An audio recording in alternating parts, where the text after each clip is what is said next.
As we gather together in solidarity to express a feeling of mass injustice, we must not lose sight of what brought us together.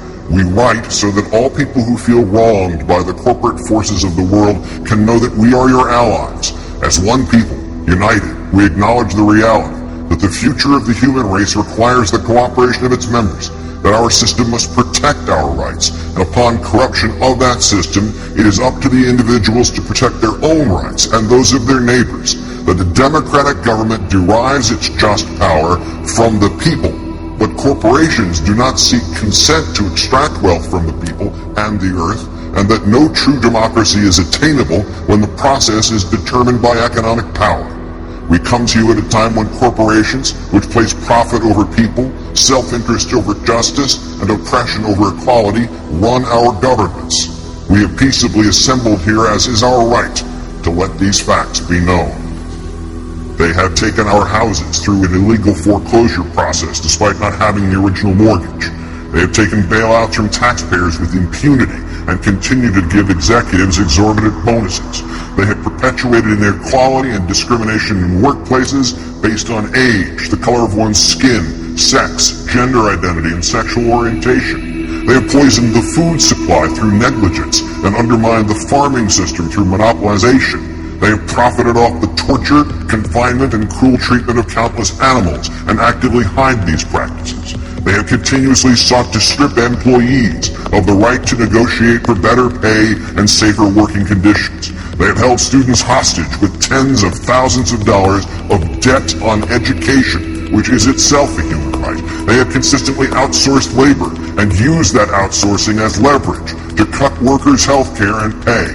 They have influenced the courts to achieve the same rights as people with none of the culpability or responsibility. They have spent millions of dollars on legal teams that look for ways to get them out of contracts in regards to health insurance. They have sold our privacy as a commodity.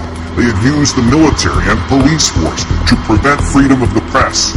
They have deliberately declined to recall faulty products, endangering lives in pursuit of profit. They determine economic policy despite the catastrophic failures their policies have produced and continue to produce. They have donated large sums of money to politicians who are responsible for regulating them. They continue to block alternate forms of energy to keep us dependent on oil.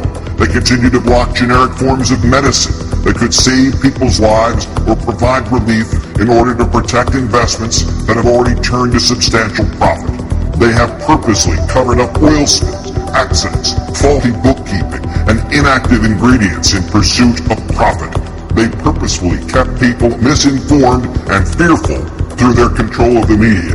They have accepted private contracts to murder prisoners, even when presented with serious doubts about their guilt. They have perpetuated colonialism at home and abroad. They have participated in the torture and murder of innocent civilians overseas. They continue to create weapons of mass destruction in order to receive government contracts. To the people of the world, we, the New York City General Assembly, occupying Wall Street and Liberty Square, urge you to assert your power, exercise your right to peaceably assemble, occupy public space, create a process to address the problems we face, and generate solutions accessible to everyone. To all communities that take action and form groups in the spirit of direct democracy, we offer support, documentation, and all the resources at our disposal. Join us and make your voices heard.